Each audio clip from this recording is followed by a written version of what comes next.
Top quality और consistent performance के लिए सिर्फ सिल्वर पंप्स एंड मोटर्स, नाम याद रखना। આગળ વાત કરીએ ગોંડલમાં ખોડલધામ આયોજિત કાર્યક્રમમાં ગણેશ જાડેજાની હાજરીથી વિવાદ થઈ રહ્યો છે। સ્નેહ મિલન કાર્યક્રમમાં ગણેશ જાડેજાની હાજરીને લીધે વિવાદ વકર્યો।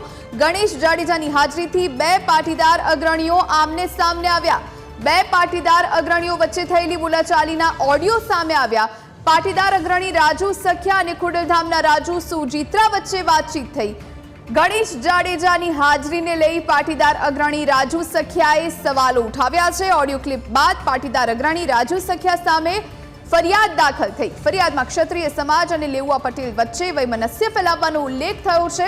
પાટીદાર અગ્રણી ઘનશ્યામ સુરઠિયાએ રાજુ સખિયા સામે પોલીસ ફરિયાદ નોંધાવી છે।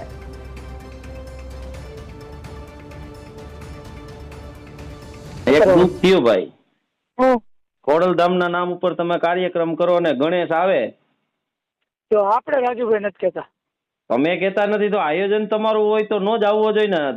બે દી પછી જ ક્ષત્રિય સમાજનો સ્નેહ મિલનનો કાર્યક્રમ હતો રેલવે સ્ટેશન પાસે રાજપૂત વાડીએ, ત્યાં તો કોઈ હતા નહીં આપણા વાળા। હા એ તો બરાબર છે। તો જેના કહેવાથી આવે છે એને તમે એટલું તો કયો કાકાબેન કે આયોજન અમે કરી, ખોડલધામના નામનો ઉપયોગ આવી રીતે કરવાનો રાજુભાઈ? ના હવે એકવાર થતા થઈ ગયો, હવે આપણી રીતે આપણે અને તમે તાજના સાક્ષી છો રાજુભાઈ। ખોડલધામ જયારે નિર્માણ થતું હતું ને 2011 માં તમે ને હું બે થેલી લઈને રખડતા હતા, 100%। બરાબર છે? તેદી આજ ભાજપ વાળા કહેતા હતા કે નરેશ પટેલ કોંગ્રેસ પ્રેરિત છે અને આ ખોડલધામ કોંગ્રેસ વાળા બનાવે છે, આવું કહેતા હતા। આજ ભાજપ વાળા અટાણે એને કબજો લઈ લીધો તમારો હોત ભેગો, અને ભેગો નરેશ પટેલ નો લેવાઈ ગયો છે।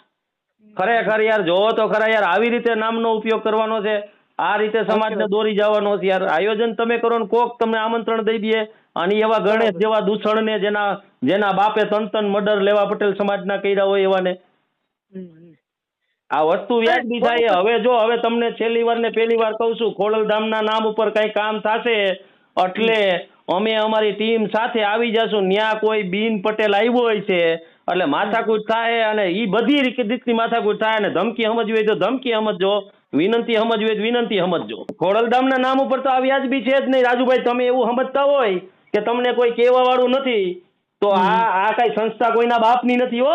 ભલે તમારી પાસે હોદ્દા રહ્યા, તમને જવાબદારી કોઈ હોય, ભલે હું નરેશ પટેલને પત્ર લખવાનો છું, અને આ બાબતે હવે તમને હું ચોખવટ કરું છું કે જો આ બાબતે હવે તમારો કોઈ ફાલતુ હાલતું આવ્યો એટલે ન્યા માથાકૂટ થાય, એવી જ માથાકૂટ થાય વિનુ સંગાડાની અને જે કન્યા છાત્રાલયમાં થઈ હતી ને એવી, ભલે જે બે જીવ હજી દેવા પડે, સમજાય છે ને? આમાં એ જ મોકલવાનું ને, મારે તો વ્યક્તિગત તમને કરવાનું દેવાનું તો મેં દીધું। વ્યક્તિગત એટલે ખોડલધામના નામ ઉપર કામ કરો છો તમે, અને તમે આવા દૂષણોને જો મોટા કરવા નીકળ્યા છો તો તમને આવો અધિકાર દીધો જ કોને? કોઈ નથી દીધો ભાઈ, અમે કોઈનો લીધો નથી, દીધો નથી। તો પછી આ તમારી બંધ કરજો ને, થાય એમ છે માથાકૂટ હવે। કાંઈ વાંધો નહીં, હાલો બરાબર? આ પહેલી વાર ને છેલ્લી વાર તમને કોઈ દી મેં કીધું નથી, આની પહેલા તમે ગણેશને બોલાવ્યો હતો, અને આટલો બધો શોખ હોય ને તો પર્સનલ કરો આપણા બાપુજીના નામ ઉપર। બરાબર છે। અને જે કહેતા હોય એને કહી દેજો, અને રેકોર્ડિંગ થતું હોય રેકોર્ડિંગ જેને કેવું હોય ને કહી દેજો, જયરાજને કેવું હોય તો કહી દેજો કે રાજુ સખ્યાએ ધમકીની ભાષામાં વાત કરી છે। બરાબર છે, આપણે એમાં ટૂંકા ભરી જ આપણે ટૂંકા કાંઈ નથી પડતા, તો આપણે રાજુભાઈ આપણા નામ ઉપર કામ થાય છે, આ તમને કહી દઉં।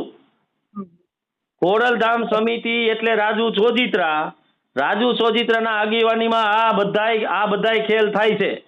અને પછી જે તમે જે બનાવટના ધંધા કરો છો ને કે અમને નથી ખબર, શું સમજો છો તમે સમાજને ગોંડલમાં? અને આ સમાજે મારી નાખ્યા છે ને મરી ગયા છે, એટલે હજી થાય હો આ બધું, એટલે સમજીને કરજો જે કરવું હોય।